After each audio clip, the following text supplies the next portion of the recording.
ever want to play a high-level spellcaster who isn't made out of wet paper? Someone who doesn't run out of options when the spell slots are gone. A character who can take a hit, smack enemies with a weapon, and still defend themselves like a champ? And when it comes to social encounter, you already know you got it in the bag. With this build, you are not the bard hiding in the back playing a sad little tune while your party gets slaughtered and realizing you're next. You are not! You're the bard who steps forward, the bard who answers the challenge, the bard who writes their own odyssey. You're not just a jack of all trades, you're the king of them. You're versatile, adaptable, and you always have another trick up your sleeve. So with no further ado, let's get into the build. So today, we are building Vincent Rambomoux, a frontline skirmisher Gish running College of Swords Bard and Hexblade Warlock. You're not a full tank, and you're not definitely the squishy glass cannon.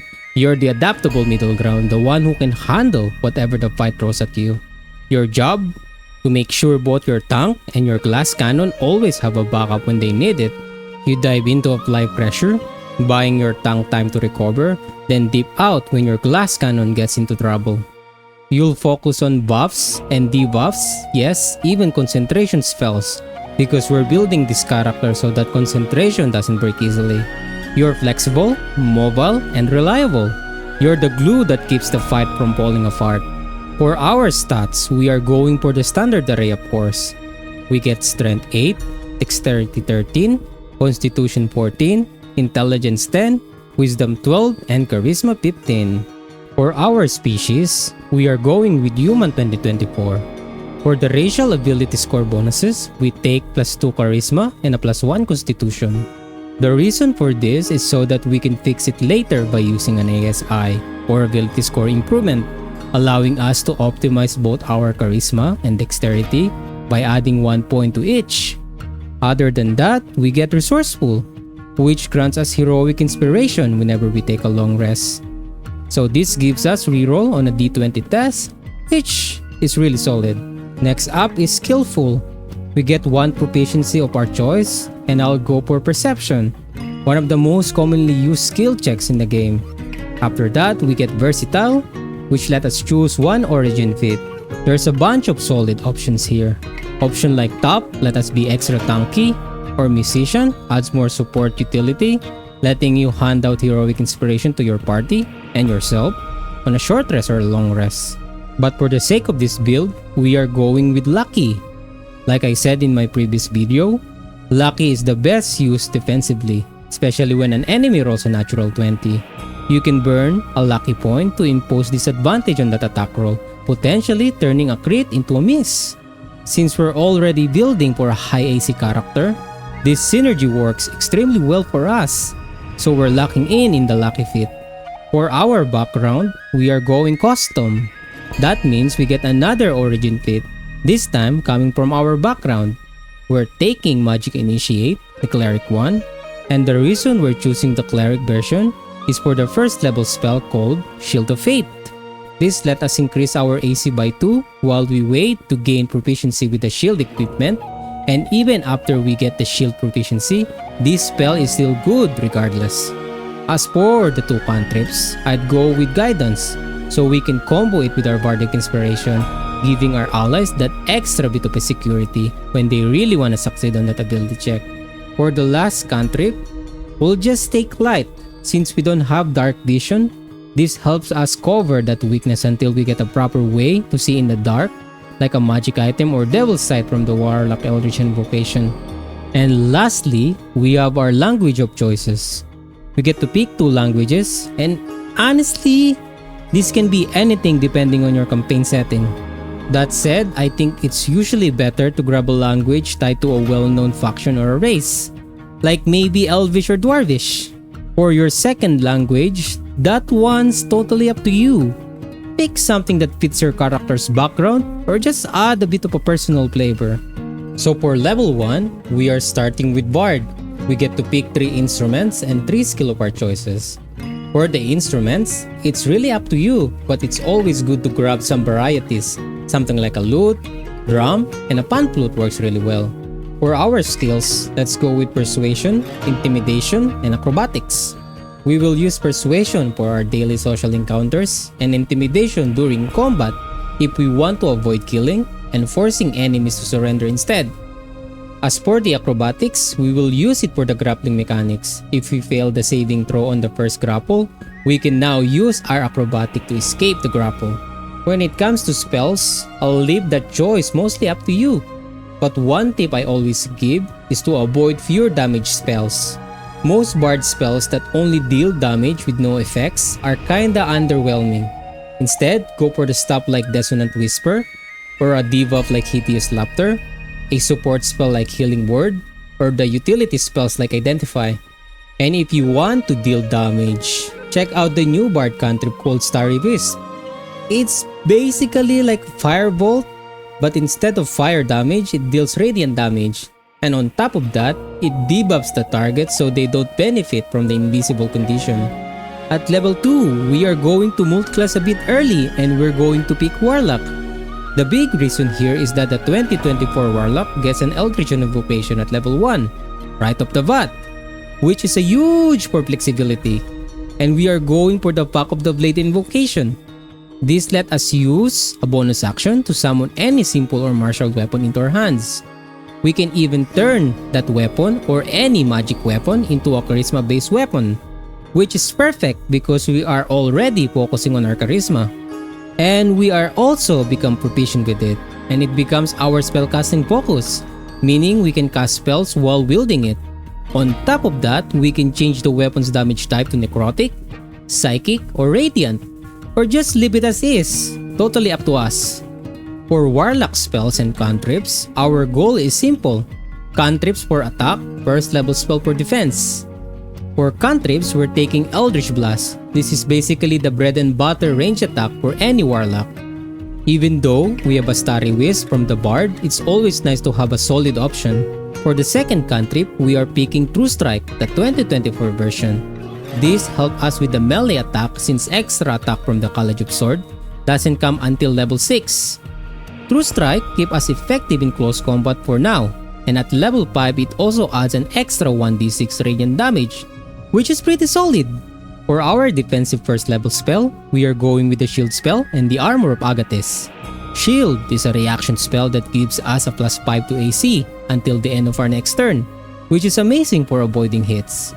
Armor of Agathis is a bonus action that gives us temporary HP and reflect melee damage, which really boosts our survivability when we dive into melee. The Warlock pack slot is also super handy. We can technically use it for the healing spell if we need it, and since it recovers on a short rest, we don't need to stretch our Bard spell too much. All in all, this multi-class gives us a melee viability, defensive tools, and extra option right from level 2, which keeps our build strong while we wait for the College of Swords feature to kick in. At level 3, our Bard hits level 2. We get Expertise. For this build, we're putting it into Persuasion and Perception. That means we can be the party's face while also being great at keeping an eye out. Basically, this solidifies our role as a party's eye, ears, and mouth. And don't forget, we also get Jack of all trades. This let us add half of our proficiency bonus to all skill check we aren't already proficiency with. It's pretty good because it makes us good at everything without being terrible at anything. And now we hit level 4, which means we are Bard level 3, meaning it's time to pick our subclass. For this build, we are going with the College of Swords. With this subclass, we gain proficiency with the medium armor and a scimitar. Plus, we can turn any simple or martial weapon we're proficient with into our spellcasting focus for our Bard spells. Remember our Pack of the Blade feature from the Warlock that grants proficiency with any simple or martial weapon? Now, we can pick one weapon to serve as our spellcasting focus for both Bard and Warlock spells at the same time, which is perfect if you want to play efficiently and by the book. For our fighting style, we are going with dueling. This gives us +2 damage when using a one-hand weapon, as long as we don't have another weapon in our offhand. This works really well if we eventually grab a shield. Now that we are proficient with the medium armor, it is time to put some numbers together. The cheapest and the best medium armor we can get is Scale Mail, which costs about 50 gold. This gives AC 14 plus dexterity modifier up to maximum of 2. With our plus 1 dexterity, that puts us at 15 AC. Adding in the Shield of Fate, we are at 17 AC, and using Shield as a reaction, and we jump to 22 AC. But it doesn't stop there. We haven't even talked about the Blade Flourish yet. One of the key features of this subclass, the Blade Flourish let us activate extra effect when we attack. The one we're focusing on is the Defensive Flourish. When you use it, you roll your Bardic Inspiration die, add the number to your damage, and also add it to your AC until the start of your next turn. So if you roll max on a d6, that's another plus 6 to AC, bringing our total to 28 AC at level 4. Yeah, we are basically hitting that Ultra Instinct vibe with this build. Since our Bardic Inspiration dice are limited, we have to think strategically. Do we use it selfishly for our Defensive Flourish, or give it to our allies, or try to do both? There are two more flourishes option. One is a cleave attack that deals damage around you, and the other is a knockback effect. Most of the time though, we are going to focus on the Defensive Flourish, keeping the others two as a secondary options. Level 5, and we have reached Bard level 4, which means we get a feat. To address our minor stats issue, we are going for the most basic option, an ability score improvement. We are going to increase our Charisma to 1, turning it from 17 to 18, Dexterity plus 1, turning it from 13 to 14. This has several benefits.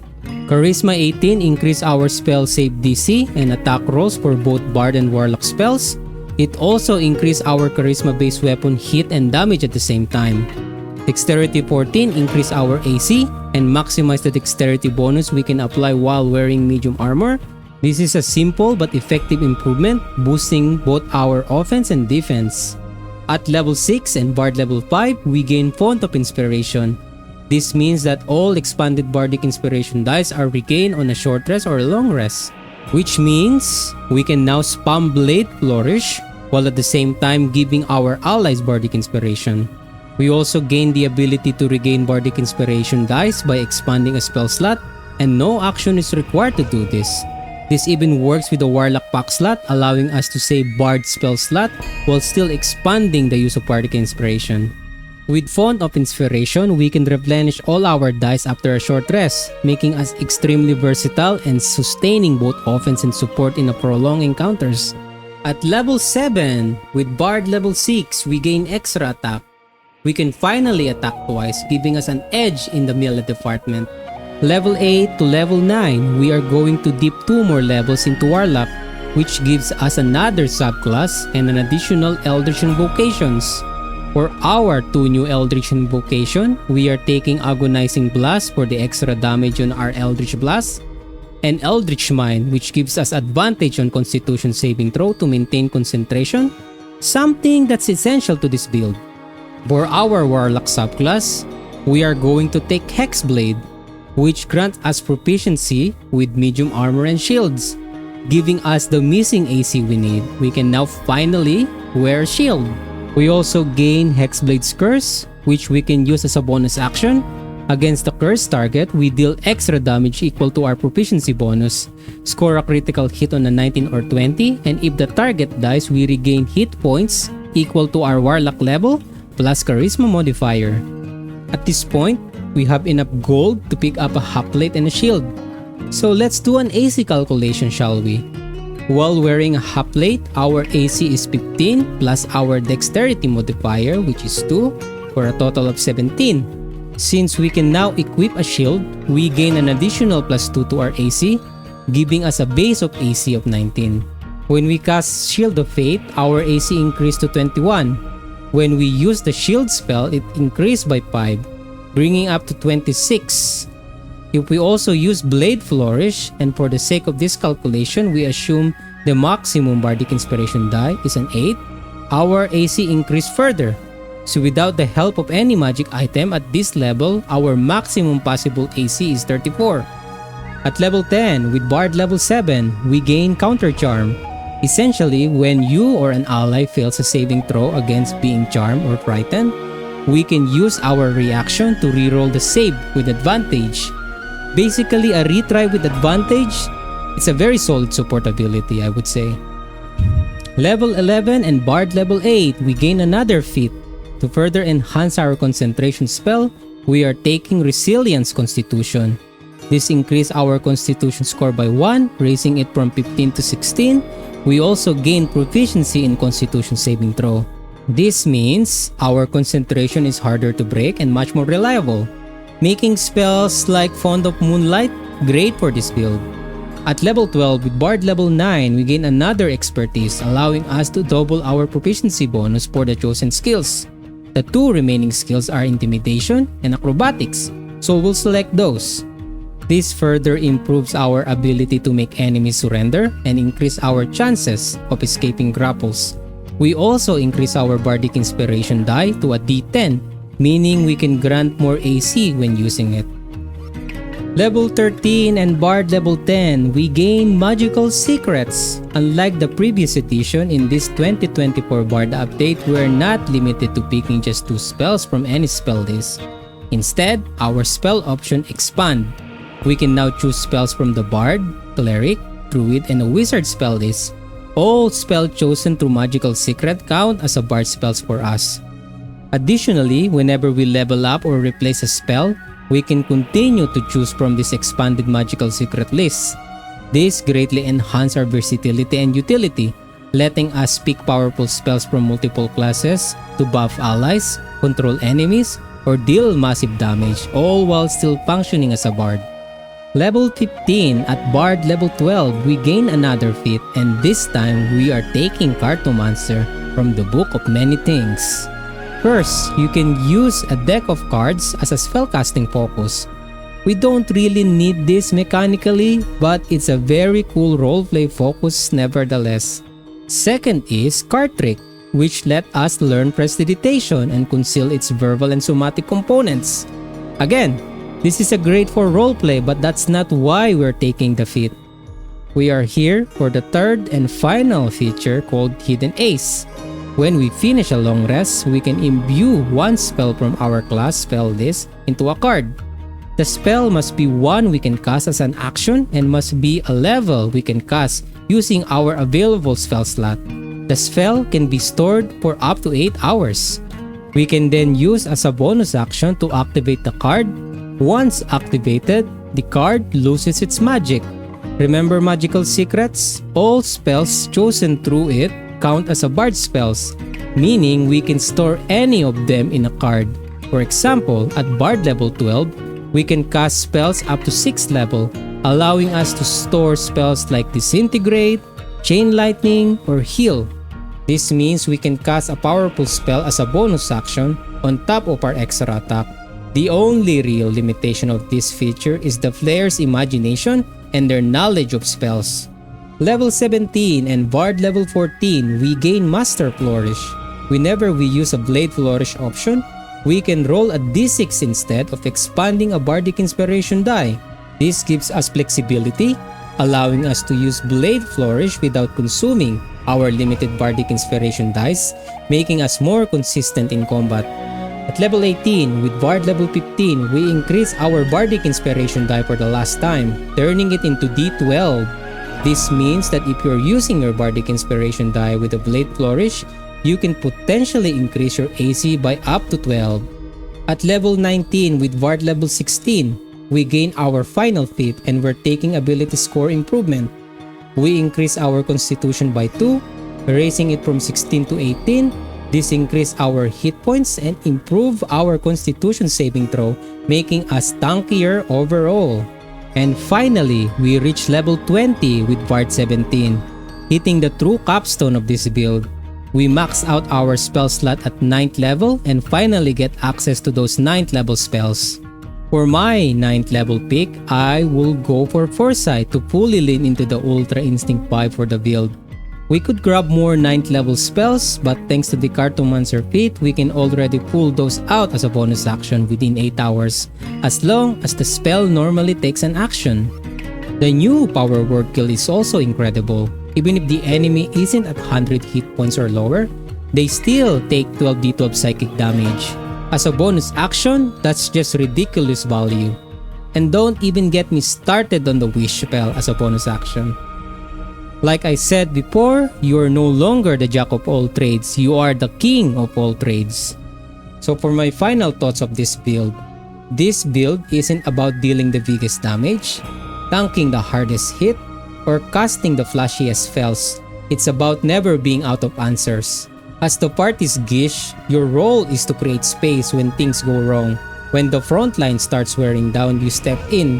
When the back line gets threatened, you feed it. You're hard to hit and even harder to pin down. In most cases, one of your few weaknesses is your wisdom saving throw. But beyond that, your AC can spike up to 38 without relying on magic items that increase AC, all while imposing disadvantage on attack rolls thanks to foresight. You also have exceptionally strong concentration defense, short rest recovery, and a flexible action economy means you stay relevant in every phase of the adventuring day. Even when resources are low, you're still swinging a weapon, still supporting the party, and still influencing the fight. On top of that, you excel in social encounters with your high charisma and expertise in persuasion and intimidation. Combined with the jack of all trades, you're also highly effective outside of combat. Magical Secrets blows the door wide open, and Cartomancer turned that versatility into a raw tempo, letting you attack twice while throwing a high-level magic as a bonus action. Overall, this becomes an extremely strong build. However, there's one lingering question. Will your character survive long enough to reach this power? There's a reason one of my inspiration for this character is the Onion Knight from Final Fantasy. Like the Onion Knight, you start as one of the weakest member of the group, largely because you begin as a bard. Your first real power spike doesn't arrive until around level 7, and I argue that you don't truly experience the build at its best until level 15 when you gain magical secrets and the Cartomancer feat. Unfortunately, that's also where many campaigns tend to end. This turns the build into a classic story, a character who finally unlocks their true potential at the end game to face the final boss. If your campaign does reach level 20 though, you still have room to grow, and those remaining levels gives you more than you expected. Additional ASI, Infinite Blade flourishes, and access to the 9th level spell pushes the build even further. Overall, this is a build that demands dedication, patience is key. You will struggle from low to mid level, but those limitations falls away once you reach the end game.